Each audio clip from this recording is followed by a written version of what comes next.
man claims he had sex with Barack Obama. Pulled up in a bar outside, and there's this guy that's introduced to me as Barack Obama. Tucker Carlson has descended to another level of degeneracy. The former Fox News host, who was fired due to impending allegations of misogyny and anti-Semitism in the workplace, is now desperate. After a failed attempt at a comeback in a controversial interview with Donald Trump, which we will discuss later in the video, he has now interviewed a con man with sickening allegations against former President Barack Obama. The interview has sparked controversy and raised questions about the motivations behind such discussions. Sinclair's allegations against Barack Obama date back to claims of drug use and an intimate encounter in 1999, but these allegations have never been substantiated. Sinclair, known for his criminal history, including convictions for forgery, fraud, and larceny, has spent time in prison in Arizona. Despite this, some individuals take his allegations seriously. But before we talk about Tucker, let's find out why this bizarre news is suddenly in the headlines in the first place. This is not the first time such claims have circulated by Sinclair. In 2008, Sinclair made similar accusations against Barack Obama upon learning that he was one of the presidential candidates. Interestingly, during one of his lengthy and factually dubious rants, he was arrested in the middle of the interview after an Obama supporter tipped off the police. Ironic, isn't it? After doing some digging, I was able to find a few reasons why Tucker decided to do this interview now. The mysterious demise of a chef. The recent whispers began in August 2023 with the untimely death of Tafari Campbell, a former personal chef who had once served the Obama family during Barack's time in the White House. The official report stated that Campbell had tragically drowned while paddleboarding. However, the conspiracy mill churned out a different tale. Some claimed that Campbell had met his demise because he had allegedly stumbled upon a shocking secret.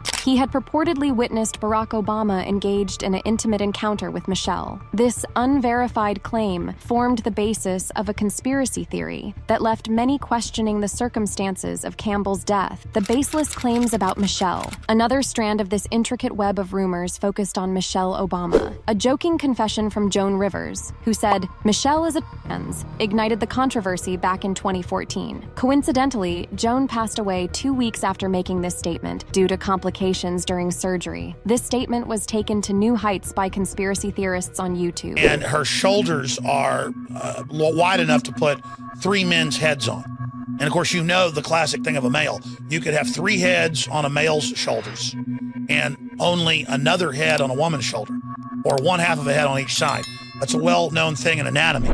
And I saw a online video that I may air today, and we may look into this, talking about Michelle Obama looking like a man and how they only release photos of her with her hands up, covering her shoulders, or her turned at an angle. The speakers concluded by suggesting that Michelle Obama might be a man. In addition to this, photoshopped images of Michelle began circulating around the internet, further fueling the rumors, but they were later debunked. Speculations about Obama's childhood. The conspiracy theories didn't stop at the Obama family's time in the White House. They also delved into Barack Obama's childhood, particularly his years in Indonesia. Evie, a transgender woman who had cared for young Barack during his time in the late 1960s, ignited questions about her connection to the young Obama. While Evie's story was one of resilience, the conspiracy theorists saw it as an opportunity to weave yet another layer of intrigue into their narrative. The controversial 1982 letter.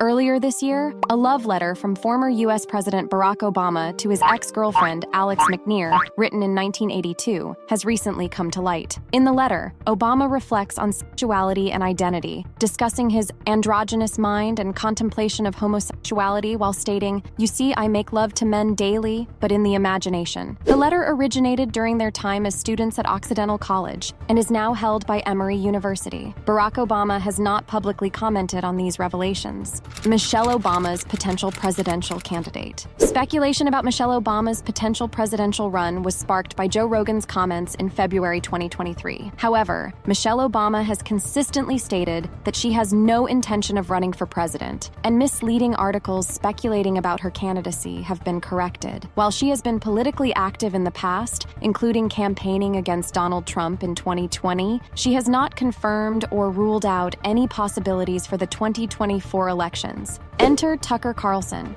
So I did what I try hard never to do on this show, and I was rude.